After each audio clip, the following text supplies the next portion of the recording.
KSRTC Nedumkandam operating സെന്ററിൽ മുടങ്ങിക്കിടക്കുന്നത് 7ഓളം ordinary സർവീസുകൾ. ആവശ്യത്തിന് ബസ്സുകൾ ഇല്ലാത്തതും ജീവനക്കാരുടെ കുറവുമാണ് പ്രതിസന്ധിക്ക് കാരണം.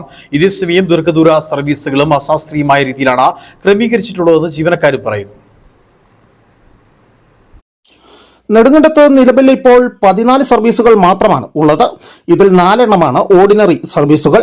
എന്നാൽ ഡിപ്പോയിൽ അനുവദിച്ചിട്ടുള്ള 7ഓളം ഓർഡിനറി സർവീസുകൾ ഇനിയും നടത്തുവാൻ സാധിച്ചിട്ടില്ല.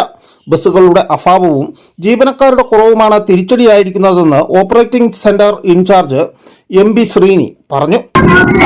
ഓർഡിനറി സർവീസുകളിലെ വലിയൊരു കുറവ് നമ്മൾ നെടുങ്കണ്ടം ഡിപ്പോയിലുണ്ട്. പൊതുവിൽ എല്ലാ സ്ഥലത്തും ഉണ്ട്. അതിലുപരി നെടുങ്കണ്ടം ഡിപ്പോയിൽ വളരെ കുറവ് സർവീസുകൾ, ഏകദേശം 6-7 സർവീസുകളോളം അയക്കാതെ കിടപ്പുണ്ട്. അത് ബസ് ഇല്ലാത്തതിന്റെ കുറവുകളാണ്. ശരിക്കും ജീവനക്കാരുടെ കുറവുണ്ട്. ഇതെല്ലാം നമുക്ക് പരിഹരിച്ച് നമുക്ക് കിട്ടണം. ഇതേസമയം ദീർഘദൂര സർവീസുകളും അശാസ്ത്രീയമായാണ് നടക്കുന്നതെന്നാണ് ആക്ഷേപം. അതുപോലെ നമ്മുടെ കോഴിക്കോട് സർവീസുകൾ, കോഴിക്കോട് നമുക്ക് സർവീസ് ഉള്ളതാണ്, നമുക്ക് സൂപ്പർഫാസ്റ്റ് ഉള്ളതാണ്. നമുക്ക് നിലവിലുള്ള റൂട്ടിലൂടെ അല്ലാതെ ആ റൂട്ട് ഇപ്പോൾ നമുക്ക് പീസ്ഫുള്ളായ സ്ഥലത്തൂടെ അല്ല പോകുന്നത്.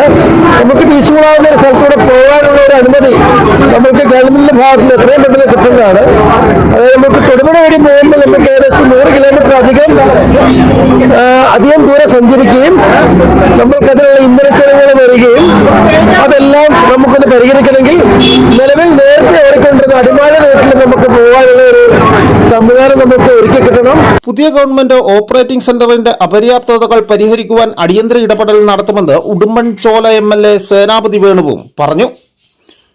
News bureau, Udumbanchola.